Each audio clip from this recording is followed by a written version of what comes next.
so we are so excited to be here today to talk about the latest episode of Chesapeake Shores. This is Chesapeake Chats. This is season 3, episode 3. The Rock is going to roll. And I'm Rachel, and I have Lisa here with me to talk about this episode. Hi. Yay. Thank you for having me again. Thank you. And we're going to have a lot of fun. So last week's episode, we all thought was kind of strange, right? Yes. It had some good moments, but it was weird. And yeah. I think it was maybe Casey who said that that was their way of just kind of burying the land trust. It's like they addressed it, but then we're not going to hear about it again the rest of the season. I think that she was totally right about that. I really do, because I think they just had to like have that conflict, but then they just wanted to get rid of it as quickly as they could, right? Which was really interesting. And so we kind of saw that also sort of some strange choices coming into this episode, but I definitely felt like this was a much stronger episode, and it had probably some scenes that will end up being sort of iconic, I think, in this episode. Yeah. Would you agree? Yes, I do. Yeah. So you liked it overall? I did. I thought the tension was a little bit better this episode. I thought like everybody's interactions, we kind of explored a little bit more. Yeah, I had fun with it. All right, good. Great. Well, let's dive in. So we start out. This was like Trace's shining hour, this episode. Can you think of a more pro Trace episode? Right. They are really, really going for hey, he's going to be like super stepdad. And I mean, sure. Right. Okay. Yeah. Hey, like he's just seeing like the nicest guy in the world in this episode. It starts out with him teaching the girls how to line dance, and that was adorable. Right. Yeah. I mean, I tweeted that it gave me serious flashbacks to college, and I was like, this is both good and bad flashbacks I'm having here. But yeah, it was funny. I was like, wow, that took me way back in the day. Yeah. Oh, you were a line dancer in your day? Unfortunately, yes, I was. For a brief time, yes, I was. That's funny. Yeah. I am the worst dancer, and that's not false modesty. I am terrible. I have because I'm like slightly dyslexic, and so my balance and just I'm just terrible at anything that requires like coordination or whatever. Really bad. So it's not for me. But it was like double cute, because not only was he teaching them how to line dance, which was so cute, but also they were wearing his super adorable pink that was cowboy cute. boots. So that the boots were there. Yeah. My only question was, honestly, is how early was it? Because at one point, Abby's like, okay, we got to go to gymnastics, but then they get their backpacks. And I'm like, do they go to the club before work and school? Like, how early is this? Because I can barely get my kids up early enough to like get dressed before school. I'm like, hey, pants, people. That's an interesting question. I hadn't picked up on that. Maybe he picked them up from school, maybe, and so it was like, and then she was going to take transition. Yeah, and then she was going to take him to gymnastics. Okay, that makes more sense, because I was like really like my mom like warning bells went off. I was like, how early is this? Because that's legit impressive. Yeah, if they got up that early. Yeah. Well, and the Abby is like, no wonder she wants Trace to be home, because she is just like relaxing, letting him do everything. Like literally in one scene, he's like taking care of them, entertaining them, whatever, playing Chutes and Ladders, and she's just like hanging out, like having a drink, like laying out. Like I'm with her. Yeah. Do it. Yeah, because it's all that. And whenever anybody jumps in, I'm like, yes, take my kids. I love them. I would die for them. Right. But yes, take them. Right. Take them for like 10 minutes. It'd be awesome. Yeah, smart. So we did find out. We got a little moment between Abby and Trace here where she was bemoaning the fact that he was going to be gone again, and 3 months and everything. And it's going to come up again later, but 3 months is just not that long. And like, I had a major issue with later on in the episode when him and Kevin are talking, and Kevin's like, yeah, I totally know what it's like to be gone. Like, I'm sorry, a deployment overseas in the Army is not the same as 3 months on a or like, I wrote it down in my notes. I was like, did he just tell Kevin he doesn't know what it's like to leave? Hello, deployment. I was like, what? Those two things are not the same. Like, one is getting to, like, you know, have your career and like you have phone access and like you couldn't die. And one, you could die and you're in Iraq or Afghanistan. Like, they're not the same. Like, that's not an appropriate analogy. Literally die. Yeah. So that was a mistake in the script. That was not okay in my mind. Yeah.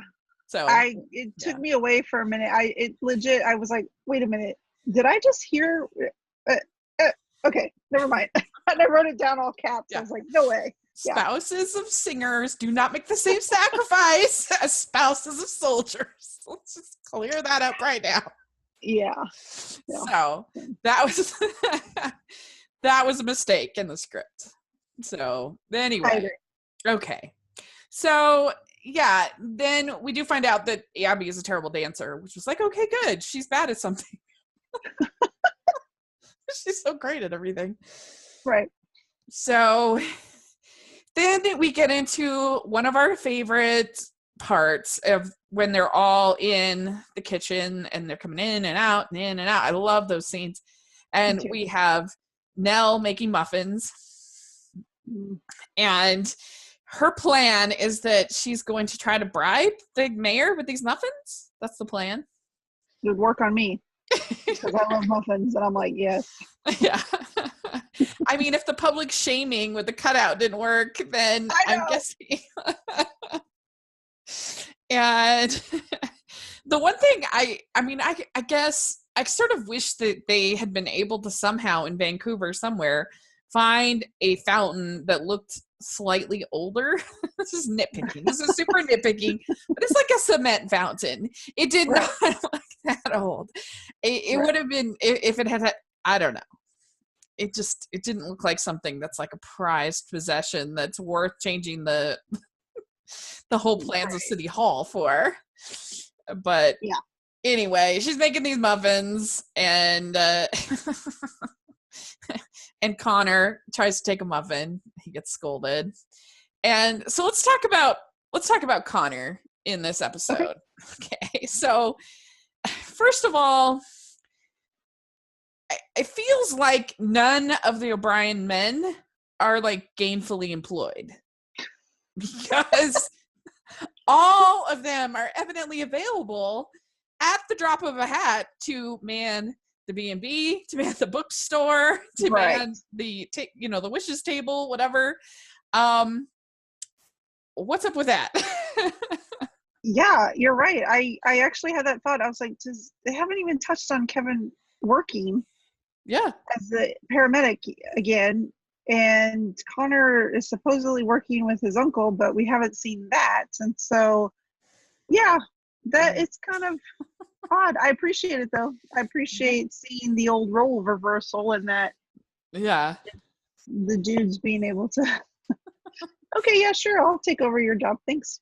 Yeah, so Connor has still all of this conflict sort of swirling around him, and he goes to help at the bookstore, to work at the bookstore, and there's some other scenes coming up with him.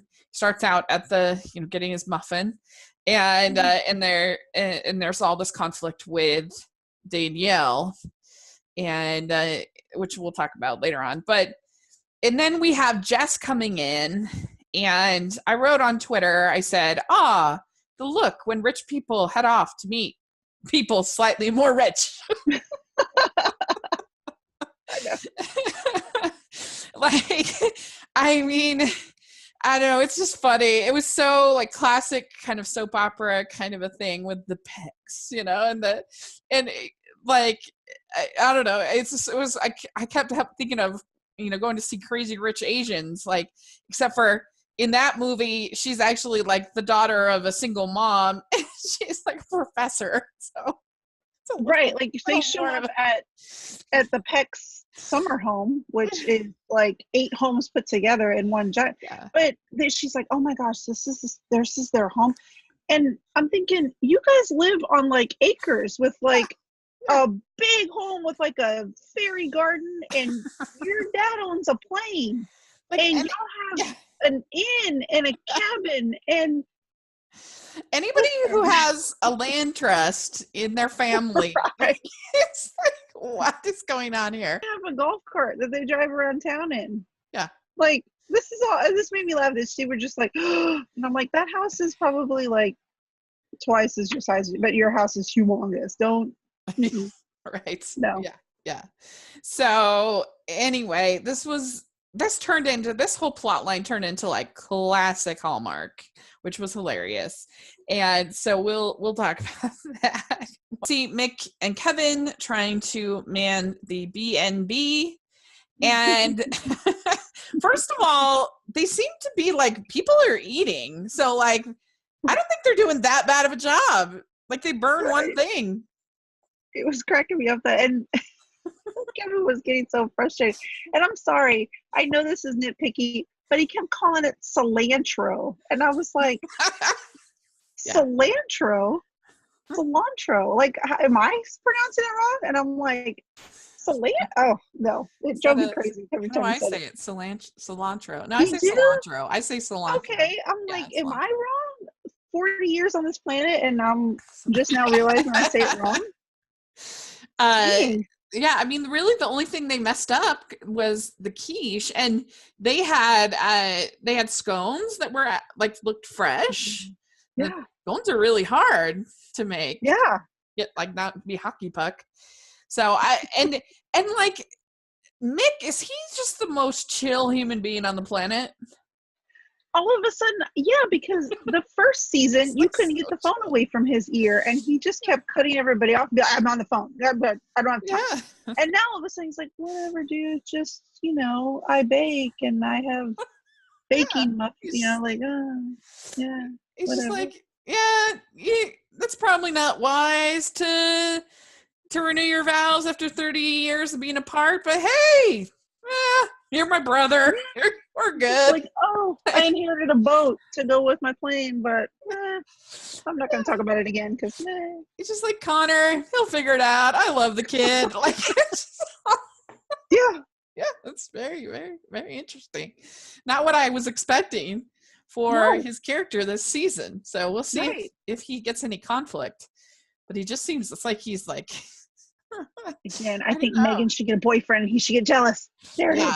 That would be really fun for sure. Get Bree and Jess coming up to the house, and Jess says, "What if we only had the B&B in common?"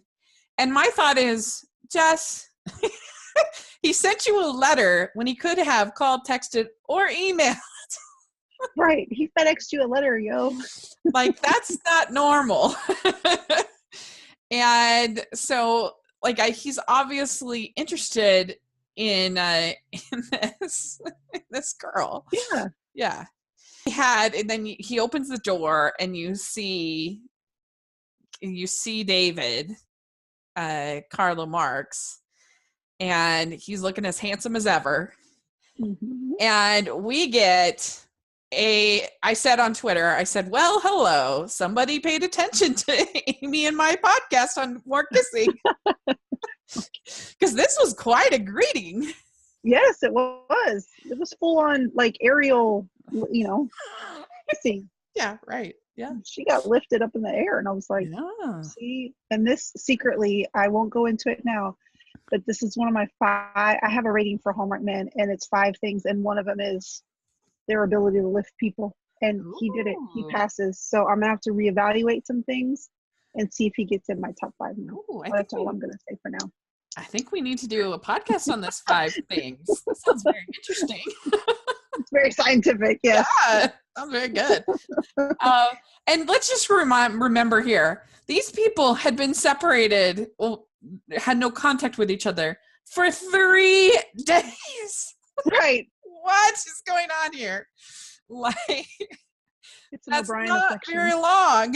I mean, I know Yeah. love like does crazy things to you, but 3 Yeah. days? What? They acted like they hadn't seen each other in like a year and a half. Right. Is out But of that's control. also you, because Yeah. I think even now, if I saw, if I was separated from my husband, like even when he was gone, I mean, that's also youth, because there's no way I would jump. Like, Yeah. something on my lower half would explode trying to get off the ground. So no. Yeah, that's just That's you. true. That's fair. That's true. Yeah. How old do you think that Jess is supposed to be? I was gonna say like mid-20s, don't you think? And I would think Okay. David's like maybe like really late 20s or early 30s. Okay. Yeah, You know, probably, but so she's the youngest, right. 5, and we figure that. So yeah, so if Abby is like,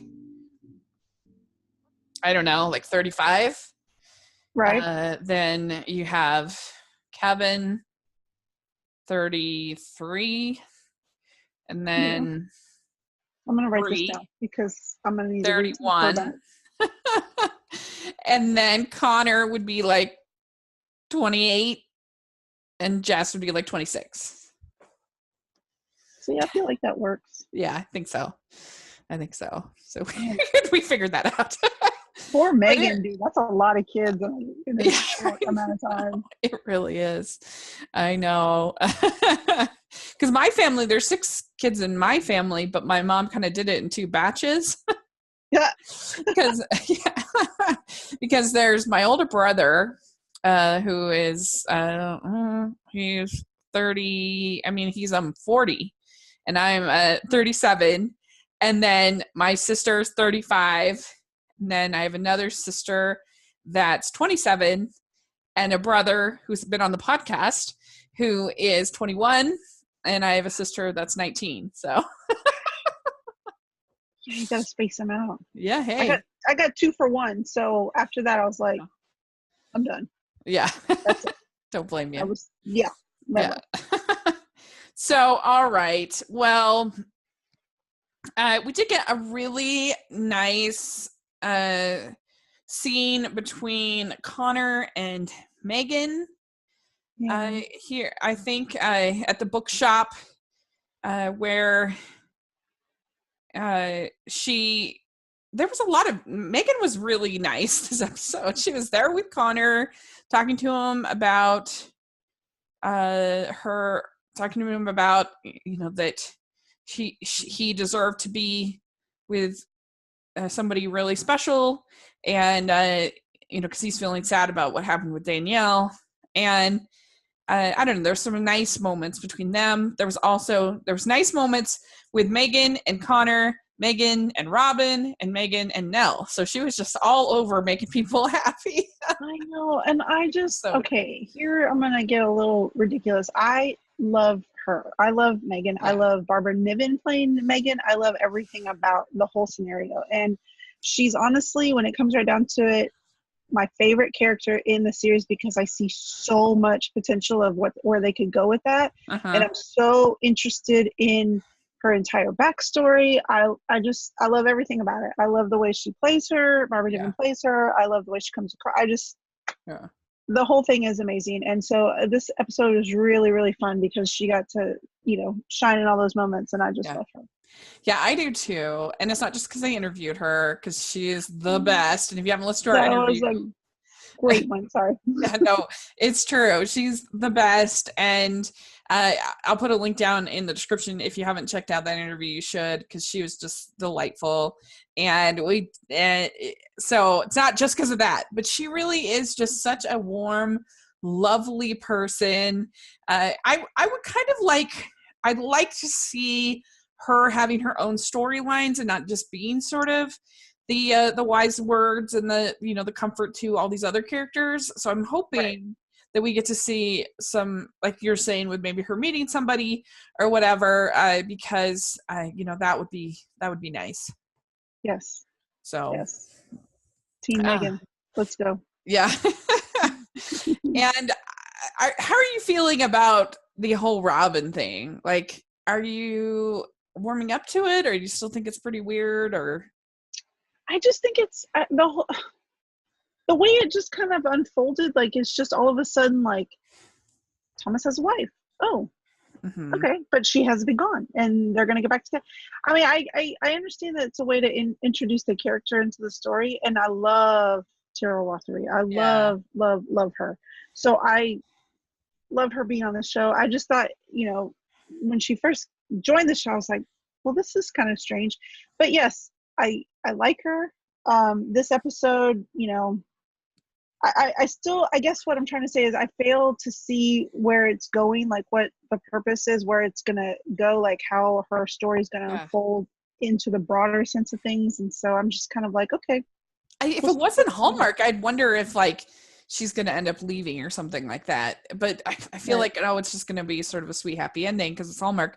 But I don't know why they didn't just have her come back and they meet again and they start spending time together and they decide to get remarried. Why have them, like, it's so weird to have them supposedly have stayed married all of this time and lived in these whole other parts of the country. It's really odd. And the fact that they kind of expect nobody to think that that's weird is very strange. Like, I don't know. It's just a weird plot. I don't know what they were quite thinking, because I would feel like if they were to get remarried, like, that would have all the same plot elements. Nell would still be concerned because, this person who broke her son's heart, and, you'd still have all the same problems that you'd have with this, but it would just be more logical. Yeah. So, but they were looking through bridal magazines and having fun and all this stuff. Very funny. Yeah, I was like, are we really going to do an actual wedding? Because I feel like after a certain amount of time, like even if I were to right now renew my vows with my husband, I would not put on a full wedding again. I'd be like, let's backyard barbecue, get a margarita machine. Okay, I can deal with that. I have a little bit of an opinion when it comes to vow renewals. Like, I just feel like it's a little bit self-indulgent. Like, I can see like inviting like close family, whatever. But I don't know. Like, certainly people should not be expected to buy a present for a vow renewal. That's for sure. And secondly, like, I don't know. It just feels like you've had your party. We've celebrated your love once. Why are we doing it again? Like, I don't know. I just think it's weird. And I mean, like, just to have a party. Yeah. Have an anniversary party. You don't have to do the whole vow renewal, but I don't know. I think it's a weird thing, but I'm single, so what do I know? No, I'm with you. I don't know. I mean, I maybe this is where I come off a little strange because I'm not a big wedding person. Yeah, me either. Period. But I don't know. I think I would be very judgy if I was her friend and I was like, oh, you're planning a whole like bridal magazine planning a wedding? Like, yeah, because like you've already done that, and I don't know. To me, it's kind of like it'd be kind of like I had a house warming party when I bought my house, my first house. I wouldn't do it for every house I bought, but it would be kind of like me sending out a party invite for a housewarming party like this year, and it's like, no, we already celebrated that. We already did it. You're like, but I painted the walls. Yeah, right. Yeah, look, I'm still living in this house. Well, I would go to that party. I'd be like, cool. Oh, thanks. I appreciate that. So yeah, it hasn't fallen down. Party! Woohoo! Yeah. I'm still paying on it. Yay! And I guess it's harmless as long as I don't have to buy a second present. I'm not buying a second present for a second wedding. That's not happening. So here we go. Okay, so So then we get the next scene is Nell with the mayor, and I was trying to take this scene seriously, but I just could not because of that cutout was there. She's in between them. The whole time I'm just like laughing, and I could. It was so ridiculous.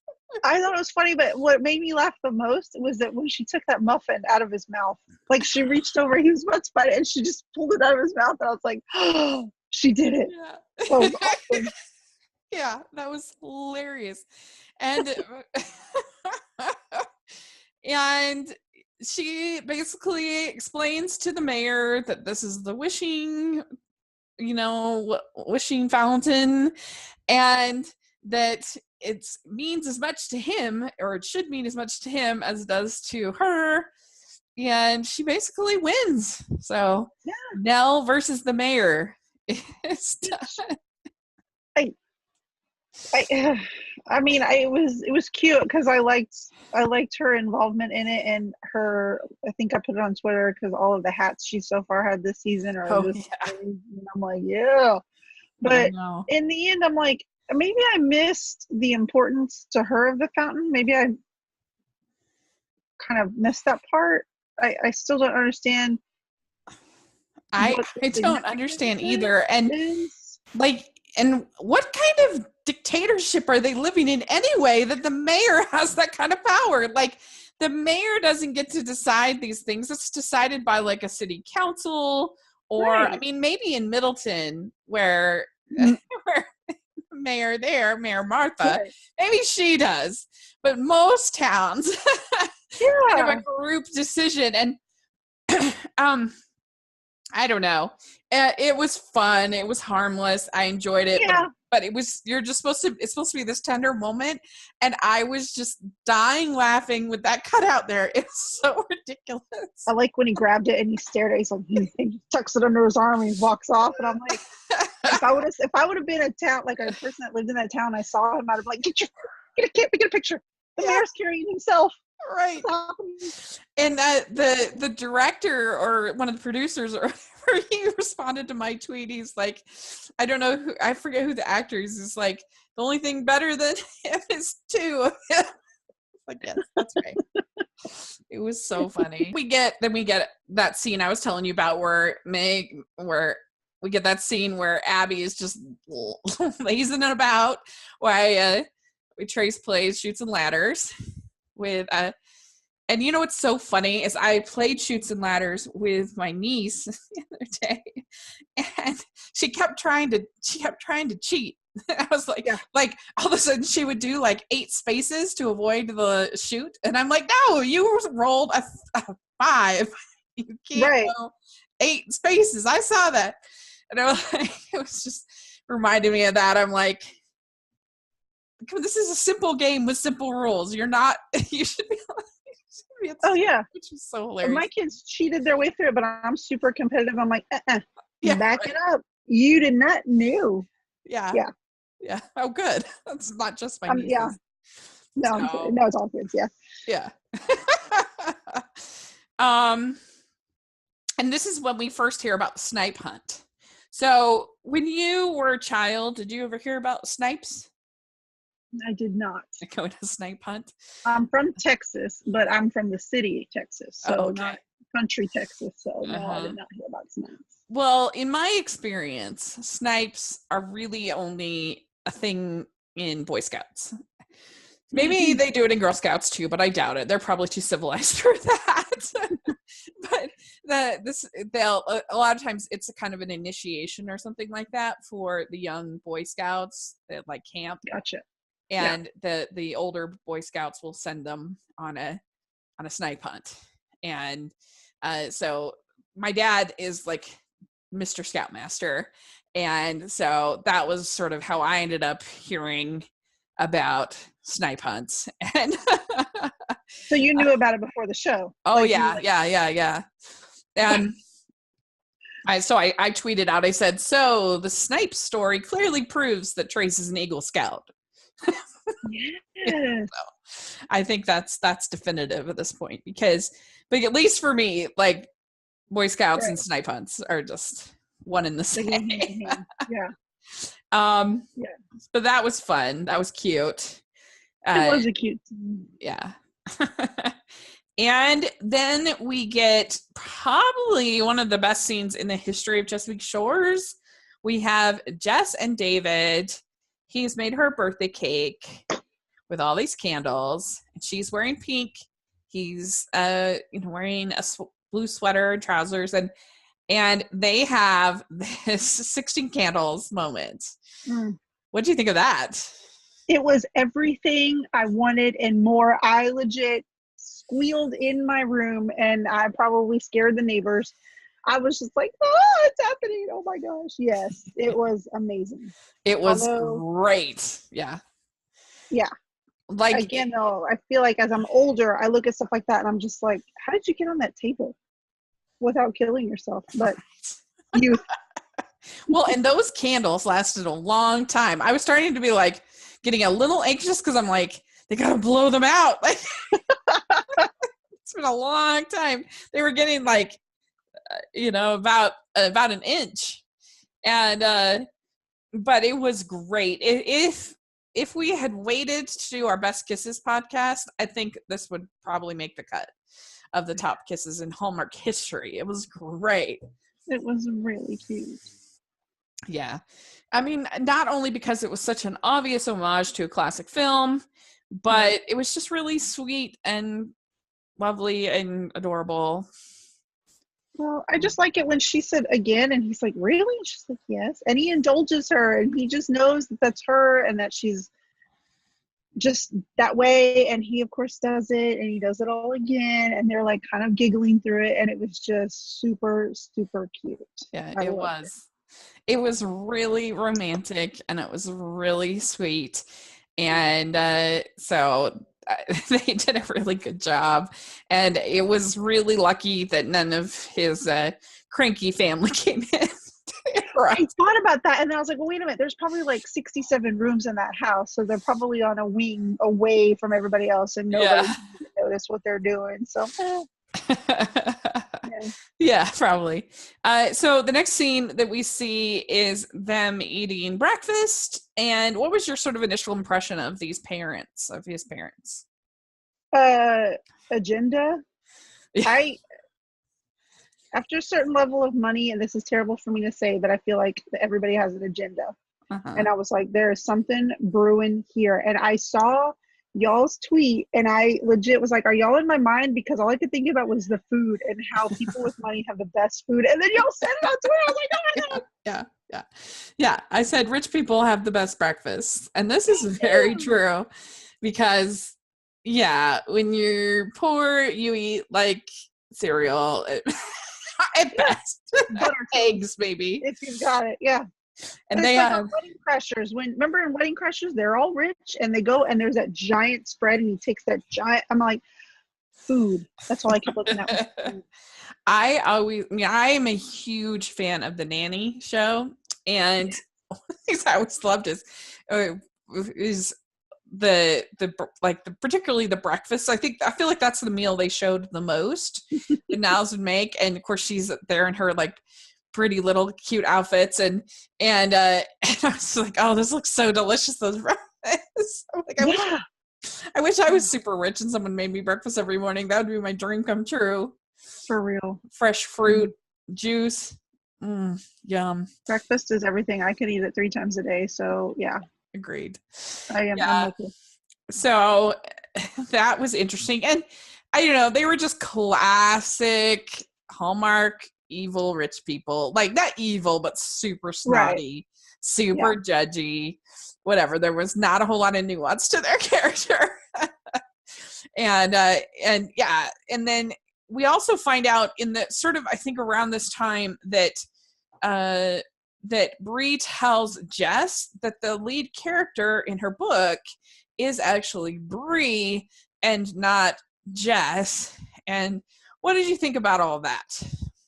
I liked it, because I kind of felt like Bree was also letting herself admit it to herself, like letting her come to terms with it. But I also felt like it kind of highlighted to Jess, like, hey, I know it feels like you're the only one that has a a big issue with the mom because you were the youngest when she left, so it left a bigger impression on you. But in the end, you're not the only one whose mom left. You're not the only one that had issues and that had problems stemming from it. And so Yeah. the fact that Jess read so much into it, like as herself, I'm like, I think it kind of highlighted the fact that she realized maybe she was being a little selfish about it all. So Overreacted.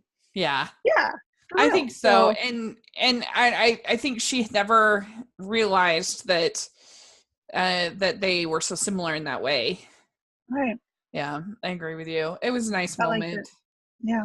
And I think that she should be able to, I'm sure it's hard to have stuff like that out there, but in the end, I think she should be able to write a book. She should be able Yeah. to. Right.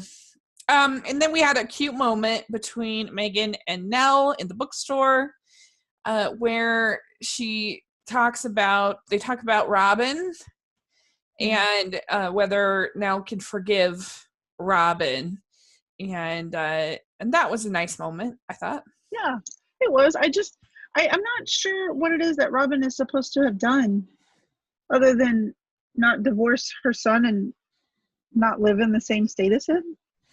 Yeah, I I don't guess. know what, because they make it seem like, well, because of Robin, this, and I'm almost like, I thought it was a mutual thing that they split up and that they're trying again. But this episode, I got the feeling that there was something that happened, and I'm like, I was kind of thrown off by that. So, I mean, I get, Yeah, as a mom, you're going to side with your kid and not the person who married into the family. But yeah, I thought it yeah, was kind of strange.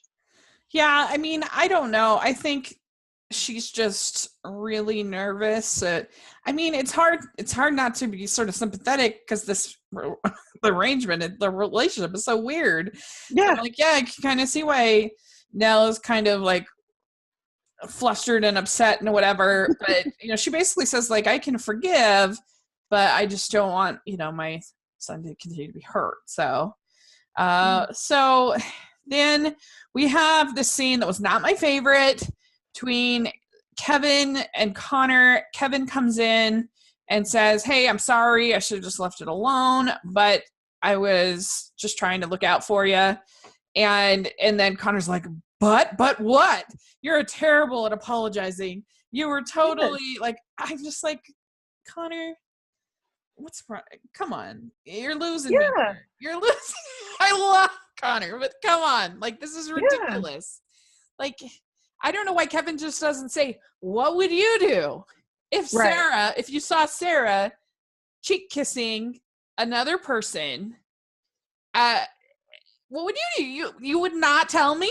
Like, that's Right. terrible. Like, of course she would tell me. But like he's just being kind of a brat. Like, what's up with Connor?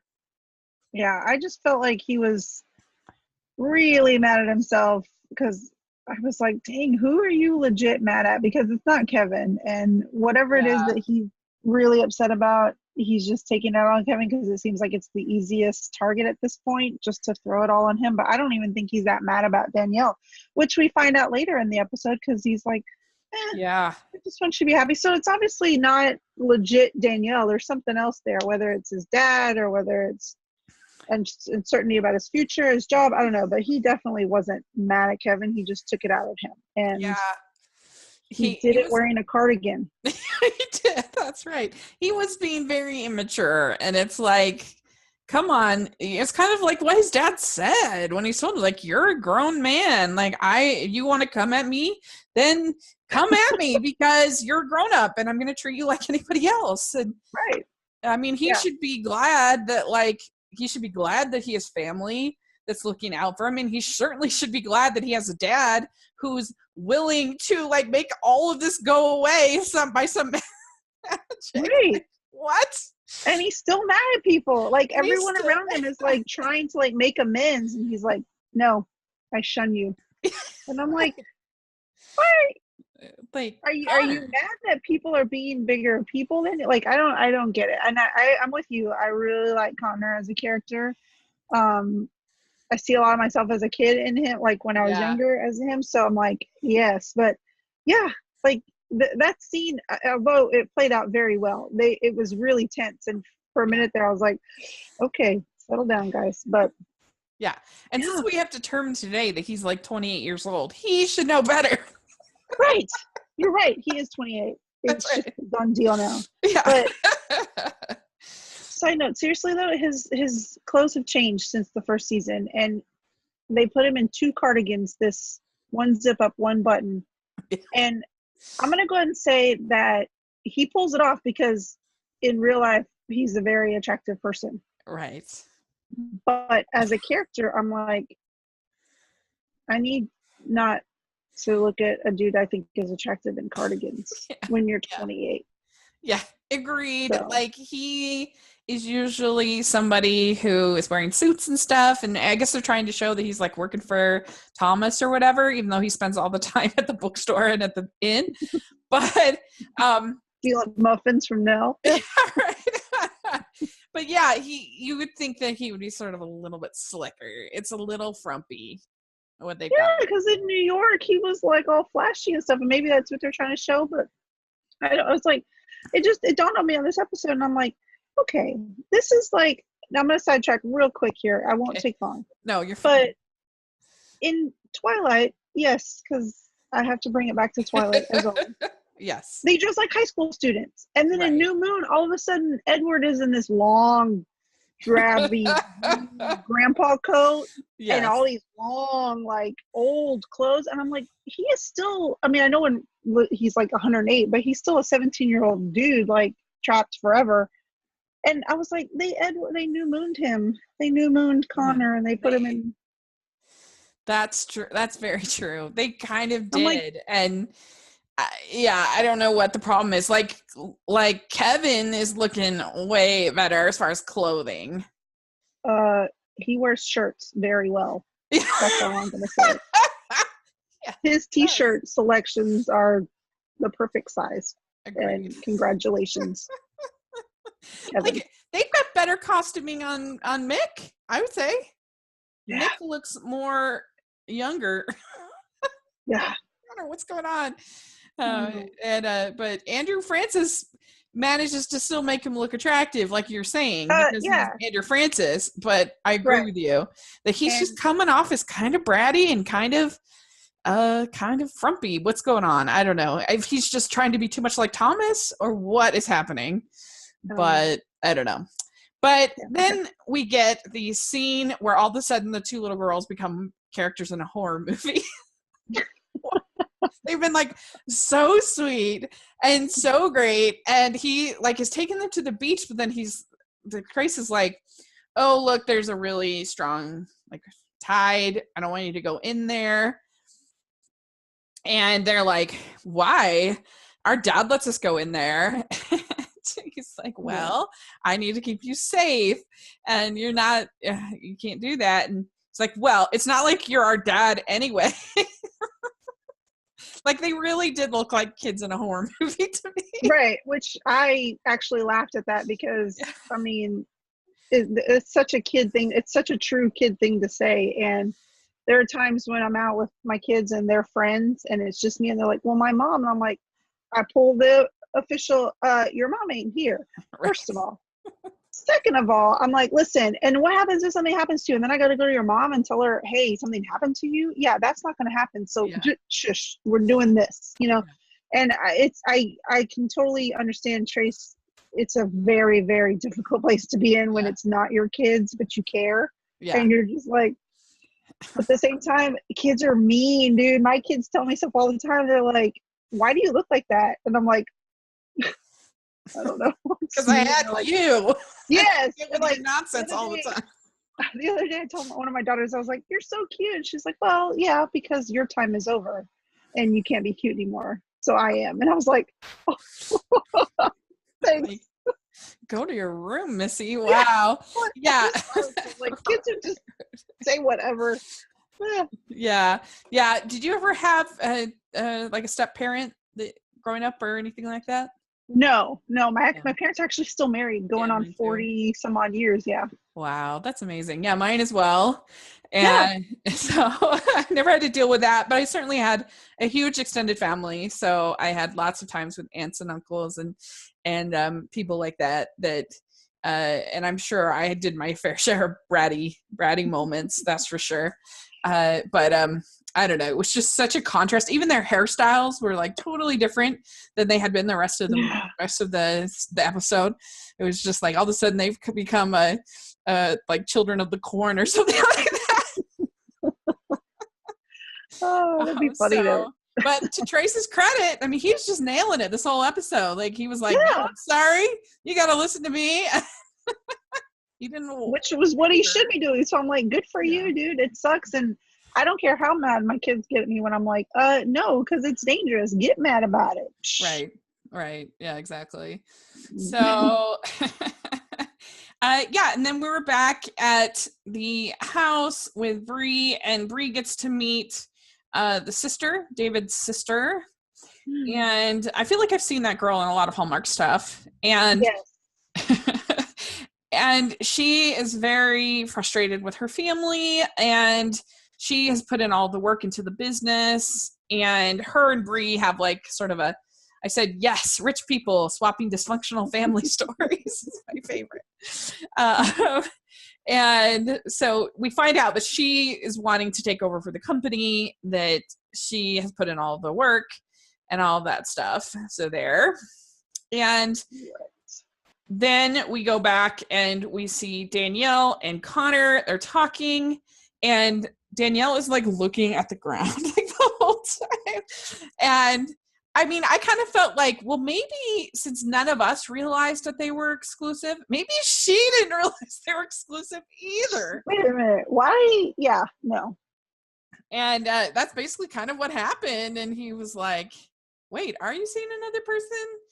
What's going on? And she basically says, I'm not ready for this kind of situation. So they break up. She didn't like the cardigans. She didn't like the cardigans. Get more Mick being chill at the B&B, just chilling out with Kevin, hanging out. Baking.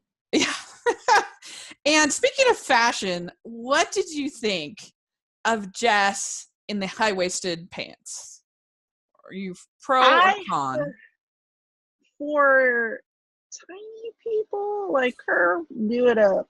My niece came to visit me, and she is a swimmer and a volleyball player, so she's super, super tiny. And she was so ecstatic that she found some high-waisted shorts while we were in the city. And I was like, girl, you can pull it off. Me, after 2 kids and being over 40, listen, it ain't pretty. Ain't happening. I mean, that is a fashion that I thought would never come back. It's so unflattering, even for her. Like, it's just not.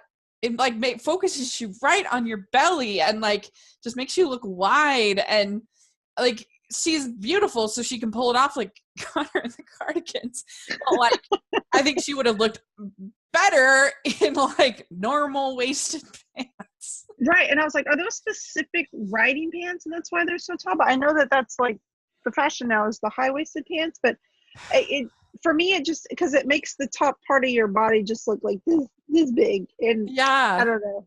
I'm just, I feel like I'm very get off my lawn with clothes these days, because I'm like, why?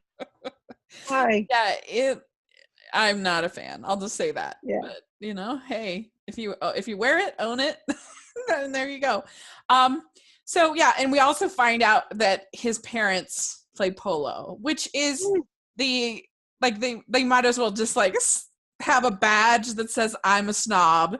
Like if you play polo, you are a snob. There's no right or wrong about it. So yeah. And we also find out, I think somewhere around here, that his father has been sick. I mean, I guess that's why he went in the first place, to go help. Yeah. Is he'd been sick. So, and we get more Mick mellowness with Mick and Trace drinking a beer, hanging out. And that's kind of a nice scene between the two of them. Yeah. They're like the heroes of this family right now. Mhm. I just had to die laughing when Jess is walking by David's room, and she like, I don't know, it was just so like classic Hallmark business is evil kind of thing. Cause like, I don't know, it was like, ooh, he said like the evil words like capital expenditure. And like, it's like, oh no, he's being taken by business. This is terrible. And she's very upset. Yeah. Because pretty much like, I don't know, the Mistletoe Promise and like Unleashing Mr. Darcy are like the only movies for Hallmark that have like a good person of business. Oh, you're right. Yeah.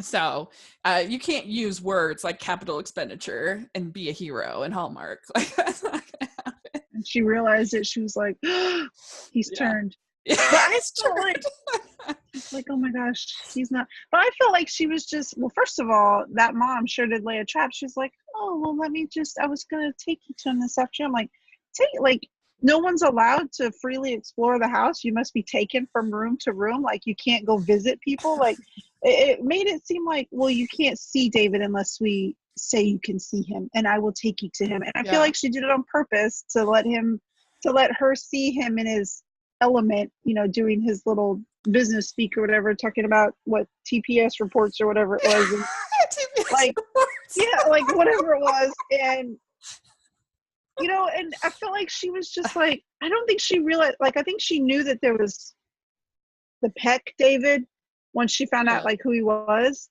and that he was like super smart and had all this stuff. And then she knows him as like Quiche David. Yeah, and in the next scene, she's weepy. But I don't think she realized. I don't think she put the two together, like for real. Like I don't think she actually realized. Oh, he's like super smart, and he left all that behind to come cook eggs in fancy ways at my inn. And I think it just hit her like, holy crud.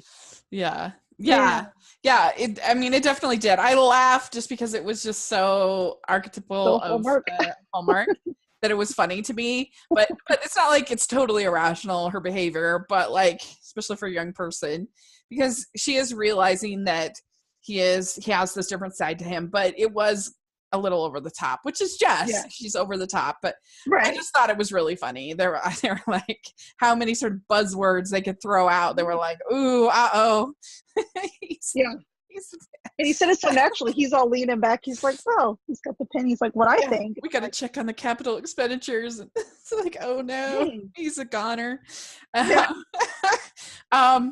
She's very upset. And then we get a nice scene between Robin and Nell, where they kind of make up, and Nell asks Robin for them to get married in Chesapeake Shore, not to get remarried, whatever, in Bali. So, or maybe they'll do both. Who knows?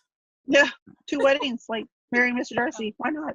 Right, hey. And we get this super tense dinner. And I love super tense dinners with like rich people. That always just makes me, I don't know, they're like the best. Dad makes this announcement and the daughter is of course waiting for him to announce that she's going to be the next CEO. And then he announces, oh, David is going to be the next CEO. And I kind of, it's like strange to me because first of all, if this is a major corporation, it has to be decided by the board, not by him. But whatever, we can forget that. That's nitpicking. But also, like, I don't understand sort of the rationale of, like, if your daughter is prepared, he's just sexist? Like, yeah, I think that's what they're aiming at, which is... So that's super lame. And it's not like... So Jess is freaking out, but it's not like David can be forced. He's a grown man and an adult who clearly already stuck out his independence to become a chef and go to culinary school, unless he was like lying about that. Unless they're going to at some point reveal like, well, then you don't get any more support from us because, we find out at some point, last season that, Jess sometimes pays him, sometimes doesn't. Oh, yeah, yeah. And so she's like, how do you afford living? Like, and you pay for all the groceries? What? And so I'm sure he's getting a lot of financial support from his parents, and Yeah. they could pull that trigger which, it is what it is, but we've seen that 100 times, so I'm kind of hoping it's not going to be that easy where it's just like, well, then fine, you don't get your inheritance or you don't get your $37,000 a month, whatever it is. Right. Yeah, that could be true. But I hope in the end that they just end up having the best person to fill the job, which is obviously the daughter. And it's ridiculous to not give her the job. And it was pretty great with like the quiche gets laid down on the table and it's like da, da, da, da. That was such a rich person power move make the dish that I was like, she's like on Emily Gilmore level, like a good. It was good. It was really, really good. So that was a fun moment. And and then the end of the episode is all of the family that's home taking the girls on a snipe hunt. And I have to say, as the daughter of a scoutmaster, you would not use all those noisemakers to get a snipe. It would scare them all away. But that was really cute. That was a lot of fun. And I liked Kevin in that scene. Yeah. Where he's really like, cute. Man, he gets roped. He's like, huh. And then he's like, okay, the Mick's like, well, as long as we stay together. He turns around, he's not there. He's like, oh. Kevin cracks me up in that scene. It was really funny. That was really, really funny. I think for me, the highlight of the episode was the birthday cake scene for sure. And for me, the low light was all of the Connor acting immature stuff. I hope they don't do that anymore. It's not my favorite. Right. I mean, I know that he has to be flawed in order to grow and develop as a character. I get that, but I don't know. It was just a little much this episode. Yeah. So I don't know. Would you agree, or do you have different highlights, lowlights? The highlight, it can't be a tie because that 16 candles was really amazing. But right under it, like super, super close to it, was the scene between Jess and Bree in that bedroom. That was amazing because it took me a full 10 seconds to actually process what they were talking about because I was just staring at that bedroom and I was like, wow. But just I really over the last the last 2 seasons I just really love their connection, and when they're fighting it kind of stinks, but I like that they have this gritty almost dynamic, but it was really sweet the way they came together. And then she gave her a bottle of olive oil. Yeah, that was really nice. And I did also just really like everything with Trace. I know a lot of people don't like him, but for me, he was a stand-up guy this episode. I was proud of him. I feel bad because it's not that I don't. It's not that I don't not like him. I do like him. I just not into their love story. Sorry, Trabby people. I love you. If they'd gotten a better name, would you have been more in favor? Not Trabby. Because it just seems like, I don't know. Their only conflict is that he's on tour, which is his literal job, and that she left her job in the big city to spend more time with her kids and her family, and then they legit jumped into a relationship that went super serious, super fast, and now she has all these expectations, and he's trying to do all this stuff, and I don't know. It's just It's for me. It's the least interesting conflict, even though I enjoy it. I get it. I can see that. I mean, I'm curious if we're gonna see Douglas again. Again, a lot of the conflict they started in that first episode is now just gone. We did find out that Abby might come with him for just his smaller bit of tour because the girls are going to be with their dad. So Well, I need to live on Chesapeake Shores, where apparently you can just take off work and go work at other jobs yeah, I know. all over. I know. It's a good life. And I guess Megan has is she work at the bookstore? Is that her like official job?